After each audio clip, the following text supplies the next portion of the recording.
देख रहे हैं श्रवण धाम न्यूज। मीठी थाना क्षेत्र अंतर्गत ग्राम सभा प्रवरभारी के गंभीरपुर में यजमान श्री ओमकारनाथ त्रिपाठी के घर पर श्रीमद् भागवत कथा का भव्य आयोजन हुआ, जिसके कथा वक्ता पंडित श्री तुलसी राम शास्त्री जी के मुखारबिंद से सुनकर श्रोतागण आनंद लिए। खास रिपोर्ट विनय कुमार मिश्र की। करके व्यास जी के मन में इच्छा हो गई, हमारे भी बेटा होता तो कितना सुख मिलता। व्यास जी के मन में इच्छा हो गई कि हमारे भी बेटा होता तो कितना सुख मिलता, कितना आनंद होता।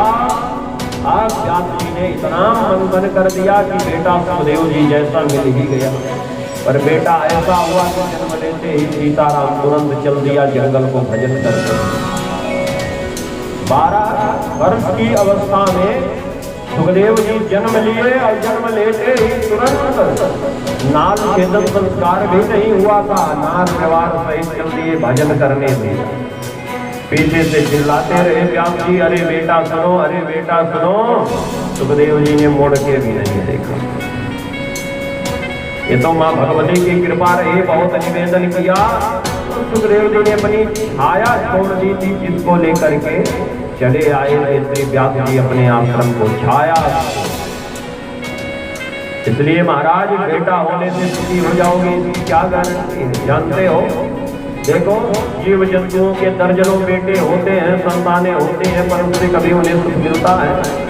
नहीं मिलता ना। इसलिए महाराज आपने चित्रकेतु महाराज की कथा तो सुनी हो। महाराज चित्रकेतु के बेटा नहीं था, ऋषियों ने कृपा कर दी तो बेटा हुआ। और बेटा हुआ, एक रानी के बेटा हो गया। अन्य रानियों को पीड़ा होने लगी, जलन होने लगी कि राजा इसी रानी को ज्यादा प्रेम करने लगे, इसलिए बेटा हो गया। परिणाम क्या हुआ? बोले अन्य रानियों ने मिल करके जो दासी दूध लेकर के जाती थी उनके यहाँ बेटे को खिलाने, उसी दूध में जहर मिला करके दे दिया। परिणाम क्या हुआ? चित्रकेतु के बेटे को उस दासी ने दूध में जहर डाल के खिला दिया, तो बेटा शाम को सोया तो सोता ही रह गया, सुबह उठा। ये सुबह जब पता लगी महाराज चित्रकेतु को कि मेरा बेटा मर गया, तो महाराज चित्रकेतु चीत्कार करके रोने लगे। लोग बहुत समझाते हैं पर समझते नहीं। धीरे धीरे शाम हो गई तो नारद बाबा आए। नारद बाबा ने कहा क्यों रो रहे? बोले हमारा बेटा मर गया महाराज, इसलिए रो रहे। अच्छा, तो बेटा तो तुम्हारे सामने ही है। चित्रकेतु ने कहा ये बेटा नहीं, ये तो मर गया, क्योंकि उसकी शरीर है। तो नारद बाबा ने कहा यदि आत्मा को तुम अपना बेटा मानते हो तो आत्मा तो अजर अमर है, अविनाशी है, वो कभी मरती नहीं। पर चित्रकेतु महाराज समझना नहीं चाह रहे थे। तो नारद बाबा ने कहा ठीक है, ये रोना धोना बंद करो, हम तुम्हारे बेटे की आत्मा को बुला रहे हैं, उससे बात करो। अगर वो मान जाए कि हाँ तुम हमारे पिता हो तो ठीक है, तुम्हारे बेटे को जिंदा करो। चित्रकेतु ने कहा ठीक है, रोना धोना छोड़ दिया। अब नारद बाबा ने मंत्र की शक्ति से उस बेटे की आत्मा को बुला दिया। बोले बात करो। अब जैसे ही आत्मा आई, चित्रकेतु ने दौड़ करके कहा अरे बेटा जल्दी से इस शरीर में प्रविष्ट हो। जानते हैं उस बेटे की आत्मा ने क्या कहा? बेटे की आत्मा ने कहा महाराज कौन से नंबर के बेटे की बात कर रहे हैं? मतलब आत्मा ने कहा हजारों बार पहले आप मेरे बेटे बने हो, हजारों बार मैं आपका बेटा बना हूं। ये जन्म मरण का चक्कर लगा ही रहेगा। तो इसलिए किस नंबर के बेटे की बात कर रहे हो, उसी शरीर में प्रविष्ट हो। चित्रकेतु ने कहा सुबह से रो रो करके मेरा ये हाल हो गया, आंख कट गई है। और ये कह रहा किस नंबर के बेटे की बात कर रहे हो? तो तुरंत चित्रकेतु महाराज ने कहा ये सब संसार मोह माया है, कहीं फंसने लायक नहीं है। तो तुरंत चले गए गंधमादन पर्वत पर भगवान का भजन करने। इसलिए बेटे से सुख मिल जाएगा इसकी कोई गारंटी नहीं होती महाराज। राजा सगर के 60,000 एक बेटे थे। एक बेटा इतना ऐसा हो गया असमंजस कि उसे तो देश निकाला कर दिया राजा से। और 60,000 बेटे। राजा सगर की 2 पत्नियां थी, सुमति और केसरी। केसरी के एक बेटा था असमंजस, और सुमति के 60,000 बेटे थे। 60,000 बेटों ने गंगा सागर में जाकर के राजा सगर के यज्ञ के घोड़े को ले जाके चुरा के बांध दिया था आश्रम में देवराज इंद्र।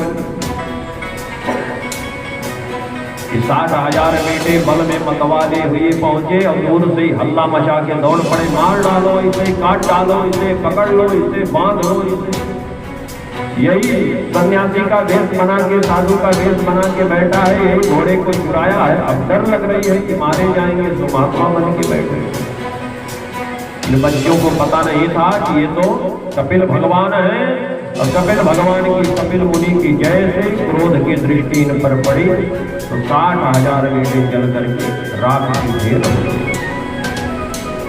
क्या हुआ? बोले राजा सगर के यज्ञ को तो असमंजस के बेटे अंशुमान ने घोड़ा ले आके पूर्ण करा ही दिया, लेकिन राजा सगर ने यज्ञ किया गंगा जी को लाने के लिए कि उनके पुत्र तर जाएं, पर ऐसा संभव नहीं हुआ। सगर के पौत्र अंशुमान ने तप किया, गंगा जी नहीं आई। अंशुमान के पुत्र दिलीप ने तप किया, गंगा जी नहीं आई। दिलीप के पुत्र भगीरथ ने घनघोर तप किया, बाल्यकाल से तब जाके गंगा जी आई। राजा भगीरथ के भागीरथी प्रयाग से गंगा जी आई, इसलिए गंगा जी का एक नाम भागीरथी गंगा जी। और यह जलस्पर्श मात्रेण, जब गंगा जी का जलस्पर्श किया तब जाके 60,000 नगर पुत्रों का उद्धार हुआ। इसीलिए आज भी लोग भाव से जाकर गंगा सागर में प्रेम से कपिल भगवान का दर्शन करते हैं। बोले कपिल मुनि भगवान की। तो बेटा हो जाएगा इससे तुम सुखी हो जाओगे, इसकी कोई गारंटी नहीं है। भगवान का भजन करो, क्योंकि बाबा भोलेनाथ ने कहा है गोस्वामी जी के शब्दों कैसे कि उमा कहो मैं अनुभव अपना सत हरि भजन जगत सब। पूरा संसार जिन परमात्मा का भजन करता है उसका भजन तुम भी करो। ब्राह्मण देवता ने कहा नहीं महाराज, बिना बेटे के सुख है ही नहीं। पुत्र गृहस्थ सरसाल, गृहस्थो सरसालों के पुत्र पौत्र समन्विता। ये पुत्र पौत्रादि से भरा हुआ ये घर एकदम बहुत दिव्य होता है। पुत्र पौत्र के बिना हीन घर तो एकदम काटने को दौड़ता है। इसलिए भजन वजन की बात में बात कर लेंगे। पहले तो हमें पुत्र चाहिए, हमें पुत्र प्रदान करने की कृपा करो।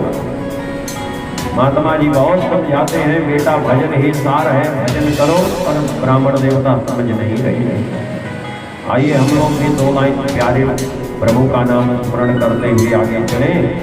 बोलिए श्रीमद् भागवत भगवान की। सभी लोग प्रेम के साथ भजन करें। जय राधे कृष्ण गोविंद गोविंद, जय राधे कृष्ण गोविंद गोविंद।